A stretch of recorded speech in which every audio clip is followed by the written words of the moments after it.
very good morning to all of you and happy रूप 14।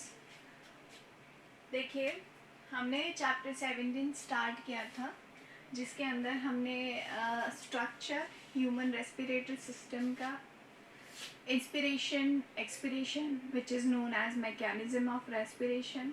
then we had completed the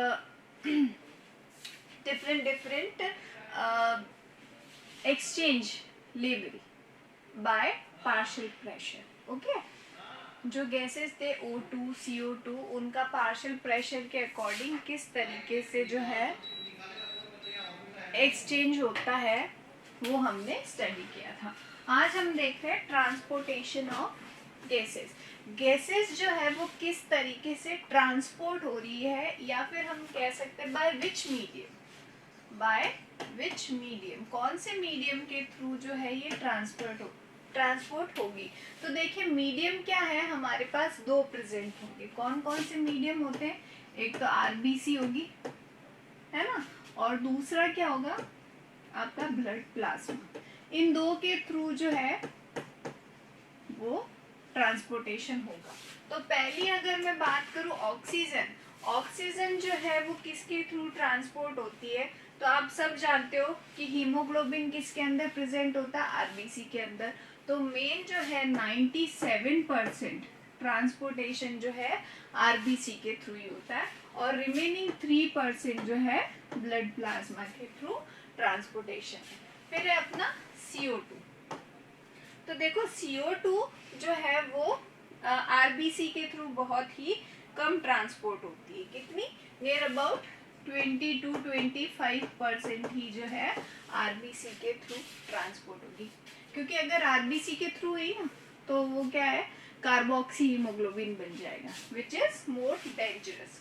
और blood plasma के through जो होती है वो है आपकी 7%, ओनली 7%। और किस फॉर्म में, वो है नियर अबाउट 70% जो है बाइकार्बोनेट्स की फॉर्म में, H2CO3 या फिर HCO3 माइनस, ये बाइकार्बोनेट्स के फॉर्म में जो है इसका ट्रांसपोर्टेशन होता रहता है। सो ये इस पे देखो क्वेश्चन आएगा क्या, आपका क्वेश्चन ये आएगा कि कौन से मीडियम के थ्रू ट्रांसपोर्टेशन होता है। तो आपको अगर ऑक्सीजन का पूछा जाए तो उसके अंदर आरबीसी लिखना है, अगर CO2 का पूछा जाए तो वो आपको क्या लिखना है, बाइकार्बोनेट्स। ठीक है, ये है आपका ट्रांसपोर्टेशन ऑफ गैसेस। नेक्स्ट है आपका ट्रांसपोर्ट ऑफ ऑक्सीजन। मेन हम किसका ले रहे हैं, ट्रांसपोर्ट ऑफ ऑक्सीजन। देखो कल हमने पार्शियल प्रेशर के थ्रू इसका ट्रांसपोर्टेशन पढ़ा था। आज मेन इसी का ट्रांसपोर्टेशन देखते हैं कि देखो ये होता क्या है। ऑक्सीजन जो हमारे पास हीमोग्लोबिन प्रेजेंट होता है, HB हीमोग्लोबिन, इसके पास क्या होता है, जैसे सपोज कर दे ये हीमोग्लोबिन 1 2 3 4 ऐसी स्टेट्स प्रेजेंट होती है जहां पे ऑक्सीजन बाउंड हो जाती है, जहाँ पे ऑक्सीजन बाउंड हो जाएगी। मतलब हीमोग्लोबिन कितने ऑक्सीजन को बाउंड कर सकता है, 4 ऑक्सीजन को। मींस इसके पास 4 स्पेसेस प्रेजेंट है, और रिजल्टेंट ये क्या बनाता है, इसे हम कहते हैं ऑक्सी हीमोग्लोबिन।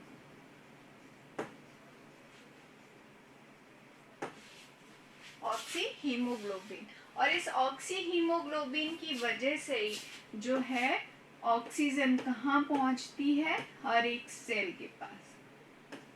हर एक सेल के पास जो है ऑक्सीजन सप्लाई हो जाता है। तो इसका ट्रांसपोर्टेशन किसके थ्रू होता है, आपका ऑक्सी हीमोग्लोबिन के, है ना। अब कुछ अदर फैक्टर्स भी हैं जिसके अंदर ट्रांसपोर्टेशन ऑफ ऑक्सीजन जो है वो इफेक्ट होता है। कौन कौन से हैं ये अदर फैक्टर, एक तो पार्शियल प्रेशर ऑफ CO2, अगर ये ज़्यादा है ये कम है तो किस तरीके से O2 का जो है ट्रांसपोर्टेशन वो इफेक्ट होगा। दूसरा है आपका hydrogen ion concentration. Hydrogen ion concentration. ठीक है, पहला तो पार्शियल प्रेशर हो गया, दूसरा हाइड्रोजन आयन कंसेंट्रेशन हो गया, और तीसरा आपका हो गया टेम्परेचर। थर्ड क्या है? टेम्परेचर। और फोर्थ हम कह सकते हैं कोई भी अदर फैक्टर्स भी हो सकते हैं, कोई भी अदर फैक्टर्स हो सकते हैं। अब ये किस तरीके से इफेक्ट कर रहे हैं हमारे ऑक्सीजन के ट्रांसपोर्टेशन, किस तरीके से ये जो है चारों के चारों फैक्टर्स इफेक्ट करेंगे। देखो तो चार में तो अदर फैक्टर है, वो कुछ भी दे सकते हैं आपको। अब ऑक्सीजन का जो ट्रांसपोर्टेशन होता है ना, उसमें हमें सिग्मॉइड कर्व जो है वो मिलता है। ठीक है, जिसे हम कहते हैं ऑक्सीजन डिसोसिएशन कर्व।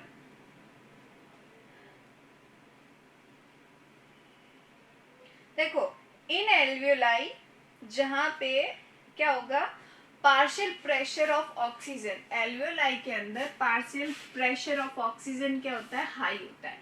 तो वो अपनी high level to low level में जाती है, जो कि है आपकी ब्लड कैपिलरीज।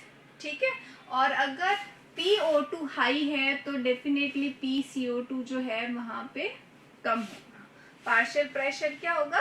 कम होगा, और लेस ही हाइड्रोजन आयन का कंसंट्रेशन होगा, और लो ही टेम्परेचर होगा।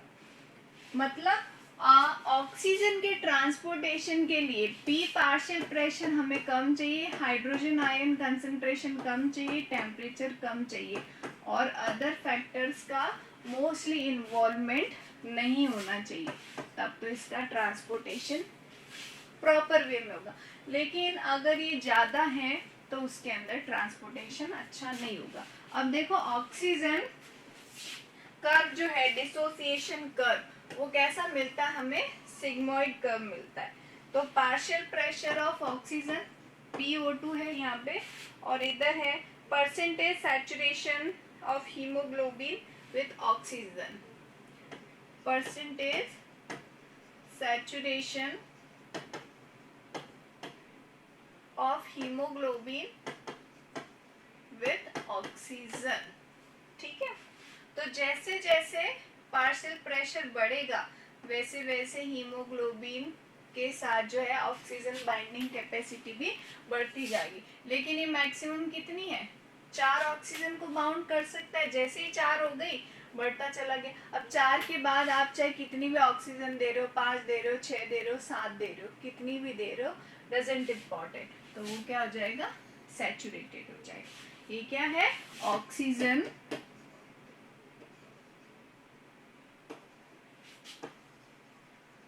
Dissociation curve.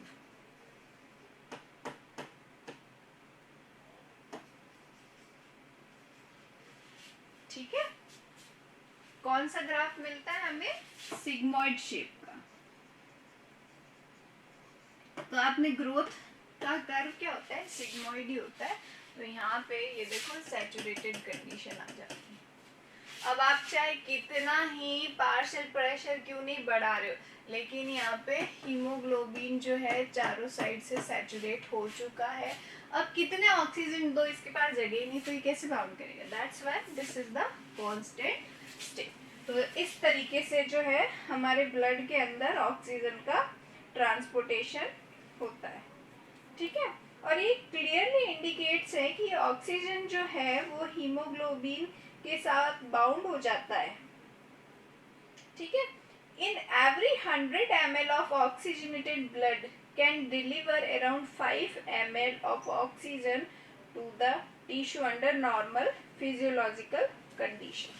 देखो अगर 100 ml ब्लड है हमारे पास, ठीक है, 100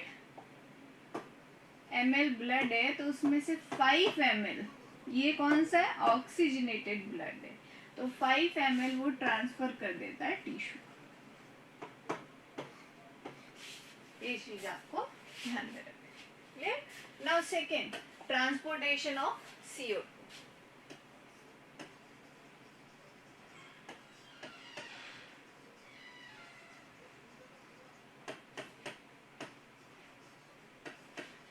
अभी हमने क्या पढ़ा है, ऑक्सीजन पढ़ा है। ऑक्सीजन का तो मेन फैक्टर क्या है, हीमोग्लोबिन ही है। बट जब मैंने आपको CO2 का ट्रांसपोर्टेशन समझाया था तो उसके अंदर मेन फैक्टर क्या था, बाइकार्बोनेट्स आयन के, बाइकार्बोनेट्स आयन के फॉर्म में। जैसे सपोज करते हैं ये एक सेल है, ये भी एक सेल है, ये जो अपना जो एक्सक्रिएटरी प्रोडक्ट है ना वो CO2 के फॉर्म में बाहर निकालती है, CO2 के फॉर्म में बाहर निकालती है। जैसे ही CO2 निकला, अब ये यहाँ पे क्या है, ब्लड कैपिलरीज है, तो यहाँ ब्लड के अंदर ये बाइकार्बोनेट आयन के फॉर्म में फ्लो करता है, बाइकार्बोनेट्स आयन के फॉर्म में फ्लो करता है। तो इसके लिए आपको एक रिएक्शन ध्यान रखनी पड़ेगी कि वो रिएक्शन जो है वो किस तरीके से है। जैसे CO2 जो है RBC के अंदर, ठीक है, CO2 प्लस H2O क्या बना रहा है, ये H2CO3।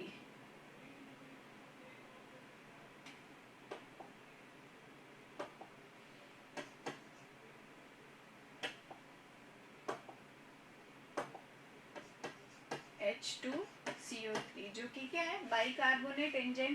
कौन से एंजाइम की प्रेजेंस में, कार्बोनिक एनहाइड्रेज एंजाइम की प्रेजेंस में, कार्बोनिक एनहाइड्रेज एंजाइम की प्रेजेंस में। क्या हुआ,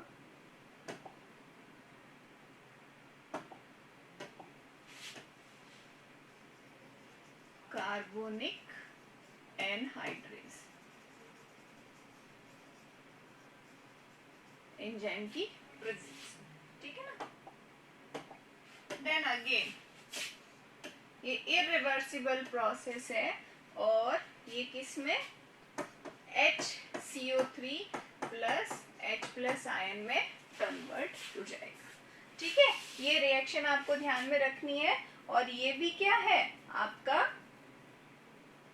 क्या है ये भी आपका कार्बोनिल एनहाइड्रेज एंजाइम की प्रेजेंस में ये क्लियर होगी रिएक्शन, ठीक है। दोनों जगह क्या है, कार्बोनिक एनहाइड्रेज, यहाँ पे भी और वहां पे भी, दोनों जगह यही एंजाइम जो है वो वर्क करेगा और इरिवर्सिबल है।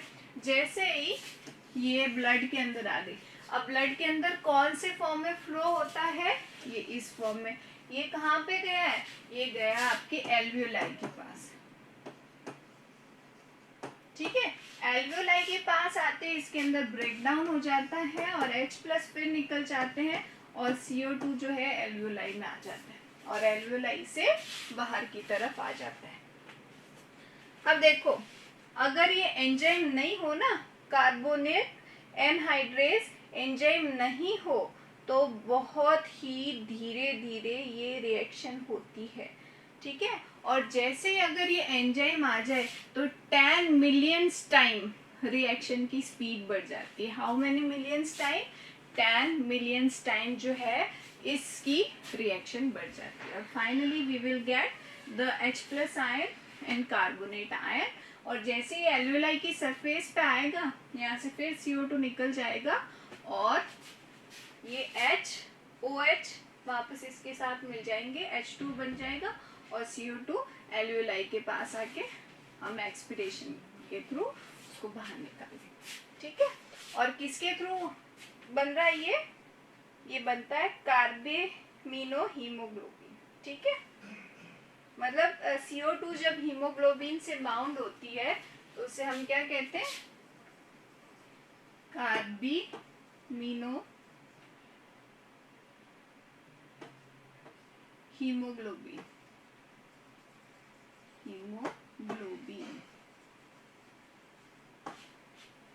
और as compared to oxygen CO2 जल्दी बाउंड हो जाती है हीमोग्लोबिन के साथ, ठीक है। तो ये कार्बेमिनो हीमोग्लोबिन, कार्बोक्सी हीमोग्लोबिन और फिर ऑक्सीजनेटेड ऑक्सी हीमोग्लोबिन। तो सबसे ज़्यादा डेंजरस होता है कार्बन मोनोऑक्साइड के साथ, जब ये बाउंड हो जाता है हीमोग्लोबिन, पॉइजनस हो जाता है वो पूरा blood, and due to deficiency of oxygen दम घुटने से हमारी डेथ हो जाती है। ठीक है ना, तो ये चीज आपको इसके अंदर ट्रांसपोर्टेशन ऑफ CO2 के अंदर ये चीज आपको ध्यान रखना। Is it clear? Then regulation of respiration. Respiration का जो है वो रेगुलेशन किस तरीके से होता है?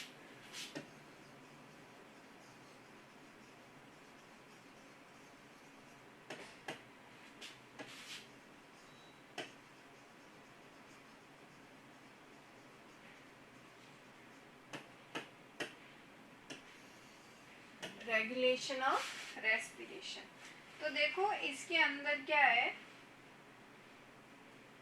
हमारा जो मेडुला ऑब्लांगेटा होता है और पोन्स वेरोलाई होता है, इसका रेगुलेशन किसके थ्रू होता है? ब्रेन का जो पार्ट है हाइंड ब्रेन का, कौन कौन सा? मेडुला ऑब्लांगेटा,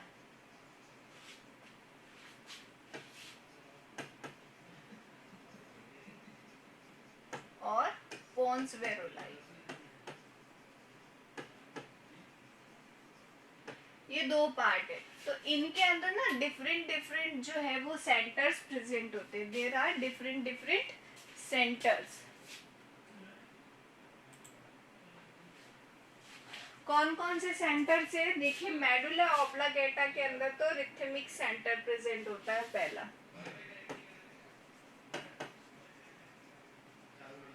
रिथमिक सेंटर, ठीक है, जो हमारी क्या करता है, जो रिथम होती है ना हमारी रेस्पिरेशन की, उसको कंट्रोल करता है। पहला ये हो गया। दूसरा सेंटर जो है वो है chemo sensitive area. It is a chemo sensitive centre, जो किसको? CO2 प्लस H+ आयन की कंसंट्रेशन को डिटेक्ट करता है। ठीक है, और न्यूमोटैक्सिक सेंटर कहाँ प्रेजेंट है? आपके पोन्स वेरोलाई के अंदर। पोन्स वेरोलाई के अंदर एक सेंटर प्रेजेंट होता है जिसे हम कहते हैं न्यूमोटैक्सिक सेंटर। न्यूमोटैक्सिक सेंटर, तो देखो chemo sensitive centre, rhythmic centre और न्यूमोटैक्सिक सेंटर, ये तीन सेंटर कहाँ कहाँ प्रेजेंट है? हमारे ब्रेन के अंदर। अब इसका रेगुलेशन कैसे होता है आपके रेस्पिरेशन का? कि सपोज करते हैं जो रिसेप्टर्स है हमारी बॉडी के अंदर, वो ब्रेन के पास जाते हैं और कहते हैं कि CO2 H+ आयन जो है वो बहुत ज्यादा हो गई। किसके पास आ गया? ये कीमो सेंसिटिव सेंटर के पास आ गया। अब इसके पास आने के बाद ब्रेन कह रहा है कि अगर ये ज्यादा है तब तो डेथ वाली कंडीशन आ जाएगी, डेफिशिएंसी ऑफ ऑक्सीजन हो गया। तो अब क्या करें? अब वो कहता है कि न्यूमोटैक्सिक सेंटर को एक्टिव करो, न्यूमोटैक्सिक सेंटर को एक्टिव करो ताकि वो रिथमिक सेंटर के ऊपर टारगेट करे। किसके ऊपर? पोन्स वेरोलाई के अंदर कौन सा सेंटर प्रेजेंट है? Pneumotaxic centre. ये एक्टिव हुआ, इसका काम क्या है? रिथमिक सेंटर को एक्टिव करना, रिथमिक सेंटर को एक्टिव करना। और जैसे ही रिथमिक सेंटर एक्टिव हुआ, हमारा रेट ऑफ ब्रीथिंग जो है वो इंक्रीज हो जाएगा, इंक्रीजेस। रेट ऑफ ब्रीथ क्या हो जाएगा? इंक्रीजेस हो जाएगा। तो इस तरीके से हमारा जो रेगुलेशन होता है रेस्पिरेशन का, वो पोन्स वेरोलाई और मेडुला ऑब्लांगेटा पे डिपेंड करता है। तो सबसे पहले रिसेप्टर्स किसको डिटेक्ट करते हैं? CO2 और H+ आयन की कंसंट्रेशन को। जैसे ही ब्रेन को पता चला कि भाई ये ज़्यादा हो रहे हैं, तो वो जाता है, वो टारगेट करता है न्यूमोटैक्सिक सेंटर को, और न्यूमोटैक्सिक सेंटर रिथमिक सेंटर को जाके कहता है इनहेल करो जल्दी जल्दी, रेस्पिरेशन की रेट बढ़ाओ या व्हाटएवर जो भी हो रहा है। So by this phenomenon we can say our brain control our respiration. Okay, so ये आपका complete respiration है। अब कुछ disorders आ जाते हैं respiration के।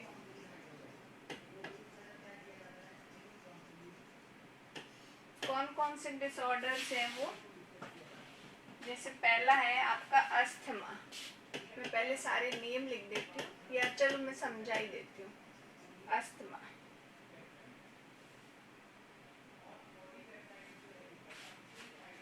तो अस्थमा के लिए आपको ये चीज ध्यान रखनी, जेनेटिक भी हो सकता है और आफ्टर बर्थ भी हो सकता है, दोनों टाइप का। क्या है कि जो हमारी ब्रोंकाई और ब्रोंक्यूल्स है ना, उसके अंदर कॉन्ट्रैक्शन आ जाता है। Contraction in bronchi and bronchioles.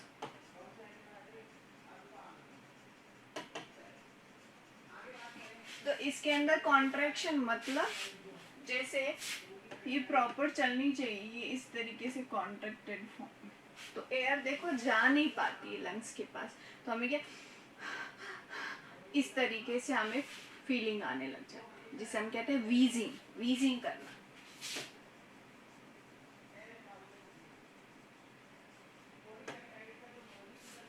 ठीक है, so this is the asthma. दूसरा है एम्फाइसेमा।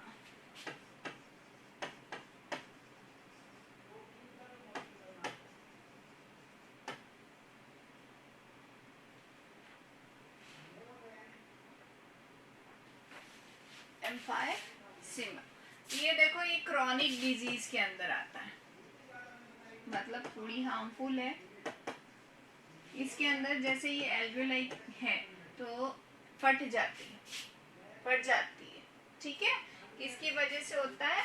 चेन स्मोकिंग, या हम कह सकते हैं एक्सेसिव स्मोकिंग की वजह से।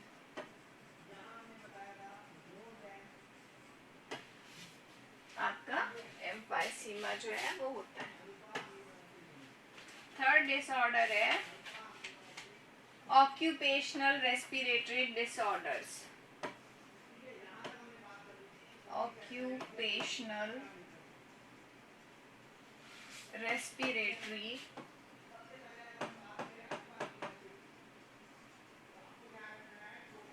डिसऑर्डर्स।